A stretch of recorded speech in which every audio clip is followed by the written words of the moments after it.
among those that voted. Yeah, and according to CT, this has nothing to do with betrayal. No. This is them doing what exactly then? It's being presented as betrayal, and I'm saying the fact that somebody helped you negotiate, that was one incident. Do we actually know why it is they voted for the impeachment? We don't. Okay. Well, one would only hope that they looked at the merits of the impeachment motion.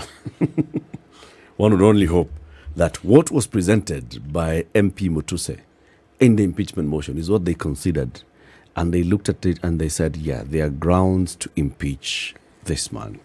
Urafiki tuweke kando, this is for the nation. Because of what has been said here, I believe that this man should be impeached. One would only hope that that's the only reason. In politics, there's nothing like betrayal. No. There's no such thing. Why did that? The word politics means betrayal. Oh, wow. Okay. But you did hear, do not betray us. We gave you the majority of the votes for a reason. Please do what you ought to do. We had an agreement written and not written. So do not betray, and I underline the word betray, the people. There are no permanent friends or permanent enemies in this game. I don't know what the hoo-ha is all about. People should just accept and move on. The terrain in which these people function, treachery is a norm. So Raila Odinga didn't betray the people anyway. Which people? Well, Kenyan said, oh, these people went on the streets and you all just riding on it. So you stop betraying the people, and they were so angry. What betrayal? I'm asking them as well, because you're saying there's nothing as... Which betrayal? Which one? Let them talk to us in the comments section. All the handshakes Raila has had, Moi, Kibaki, Uhuru, and then this one. Where's the betrayal? Same thing. So it's not betrayal. When are politicians for the people and when are they for themselves? It's all betrayal. Let me tell you, Voters Tuli, today's Nation headline is those ones of come, Kujeni, serving tea. Serving tea. On Monday around 10:45 a.m., Deputy President Rigathi Gachagua received an important call. At the time, Mr. Gachagua was in a meeting with close family members and his legal team at his official current residence, preparing for his address to the nation and National Assembly during his impeachment proceedings the following day. It's the kind of call that, for a man facing the battle of his lifetime as he was, would have evoked mixed emotions. Either he was getting help at his hour of need or his troubles were about to get worse. On the line was President William Ruto. All right. Mr. Gachagua and his boss had not spoken since the last time they had met at JKIA in July. Mr. Gachagua would later reveal in subsequent media interviews as the push to impeach him became public that encounter had not ended well. This is why the call from his boss only hours to his appearance before MPs in a last-ditch effort to save his political career was not routine. Gachagua was optimistic, and he had hoped the president either called to assure him all would be well or to grant him an opportunity to patch up their differences. However, none of the two was the reason for the president's call. It took less than a minute for the president to pass his message to his deputy. Now, start counting. Do you have a seconds, Nining? 60 Let's seconds. See how long it takes. 60 seconds. Okay. By the time I finish saying this. All right. At the end of the call, it was clear to Mr. Gachagua that he was on his own. Multiple sources close to the DP and familiar with the dramatic events told the nation that prior to the call, Gachagua had sent emissaries to the president in a final attempt to save himself. The peace missions had failed, which points to the dramatic tension elicited by the call on Monday. State House spokesman Hussein Mohammed said, "I'm not aware of any delegation of church leaders, nor do I know of any phone calls.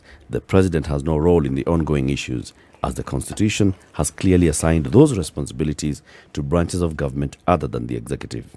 It emerged that on Sunday, on the same day that Gachagua was publicly seeking forgiveness from his boss and MPs at the church, there were religious leaders who were on a mission to reconcile the two. Catholic Bishop Anthony Muheria, ACK Archbishop James Ole Sapit, SDA leaders Samson Nyaberi, and leaders of evangelical churches were among those who spearheaded efforts to broker a truce between the DP and the president. The clerics had sought to find out the reason for the fallout between the two leaders and what it would take to reconcile them. According to sources that are privy to discussions, the president said his deputy had estranged most MPs with his abrasiveness. Okay. He also accused Gachagua of fighting government policies and not publicizing projects being implemented in Mount Kenya. But even more grave, the president is reported to have alluded to a scheme by his deputy that was the source of their irreconcilable differences. Yeah. So that is the thing. So in that call that just took less than a minute, it's like they called him, Rigiji, habari yako? Enda ukiendaga. Not nice. Go drying. Yes. Or because the president can speak a bit of Kikuyu, probably told him, Dio Kiomara. Hey, Na simu ikakatwa. hivyo tu 60 seconds ago. Kabaki akiangalia simu hivyo akasema, we, call the media, I'll talk tonight. I will talk tonight. Rigi, hii jia haiwezekani. Haiwezekani. Hii imeenda. Imeenda. You know the thing about some of these reports, because we're discussing a political problem, Yeah. you're never really sure that whether what you're hearing actually happened and it is true or whether it was contrived.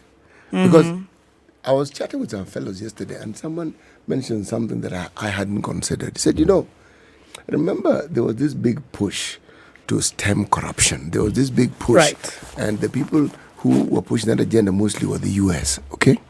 And the understanding was that some high-ups in government must fall.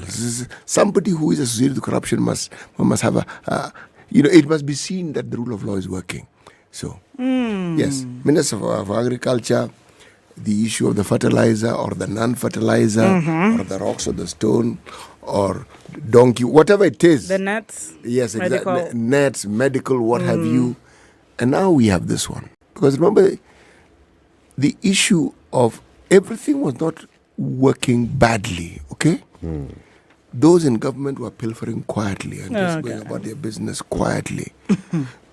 Then the issue of these hotels that the deputy president, and it was in the media, and it was this fellow was telling me, this is flaunting it.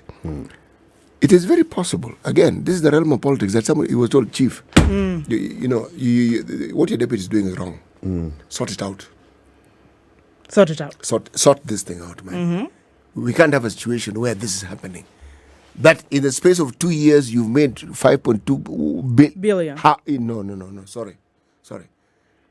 Counties receive less than that per year to sort out the issues. This guy's got 47 counties. No, their counties have received 4 billion. Okay. And that is your budget for the year. Now, why am I mentioning this? This is politics. Depending on which side of the divide you're on, all manner of stories will get to you. And most of the times, I am not certain what it is that I'm hearing. I hear it, but I'm not sure whether there's any truth attached to it or not.